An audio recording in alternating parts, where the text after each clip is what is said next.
Hey everybody, it's Dave Berman. Welcome to Laugh of the Day number 682 for Daily Laughers. It's the 12th of November, 2017, and this is the seventh in at least an 8-part series looking at how we can deepen our understanding, our embodied understanding of the three principles, thought, mind, and consciousness, through laughter yoga. They're both inside out, subtractive, innate. They help us build resilience. They actually reveal our resilience is really perhaps a more accurate way to say it. They teach us by implication.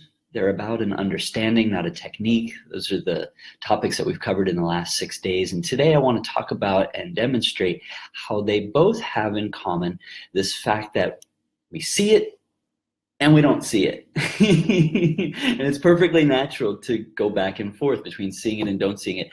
Our mind is like the world's greatest special effects department. It's constantly creating an internal representation of what we perceive around us, and our body reacts as if it's real. Our body reacts as if what's in our mind is real. Our body can't tell the difference between what's real and what's vividly imagined. And so sometimes we see how we are creating our reality from the inside out, and sometimes we don't. Sometimes we get fooled into thinking that a situation, circumstances, other people, things outside of us, things other than our thinking in the moment, could be responsible for how we feel. We get tricked into buying that, and it's actually just a thought. It's just an innocent misunderstanding, and we don't have to do anything about it. As we've seen already, it's innate to experience this self-correcting mechanism of our mind. So we see it and we don't see it, and then we see it again. we remember and realize and rediscover in the moment that our mind is just tricking us. We're only feeling our thinking in the moment. That's all we ever feel.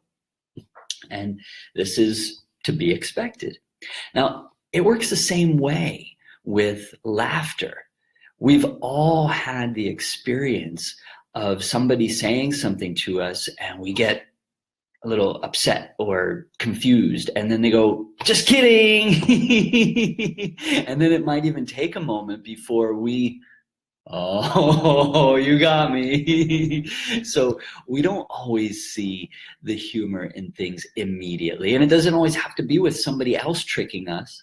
It could be something that happens all on our own, and we might get worked up creating a story in our mind and realize after a moment that that's what we've done, and we laugh at how silly the situation is.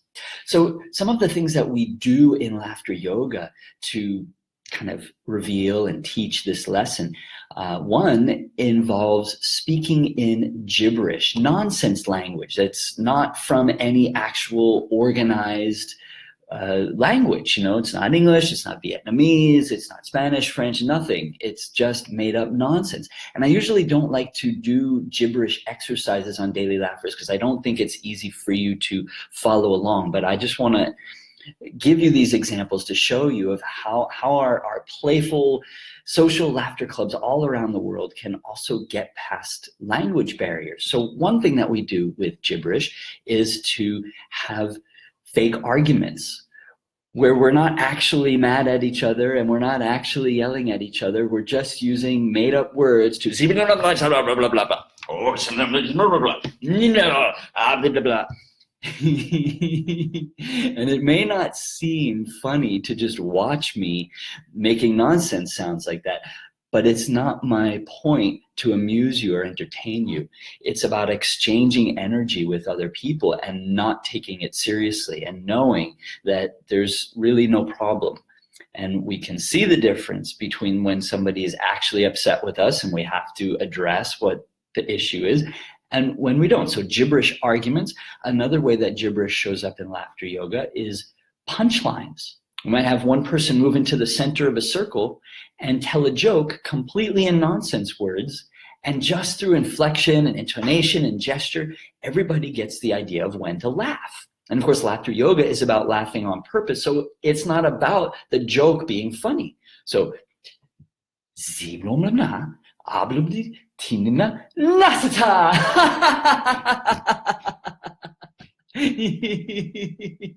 And if I were to do that in the center of a circle of people, everybody would get the cues about when to laugh. So we can see it and not see it, even though it's all the same nonsense.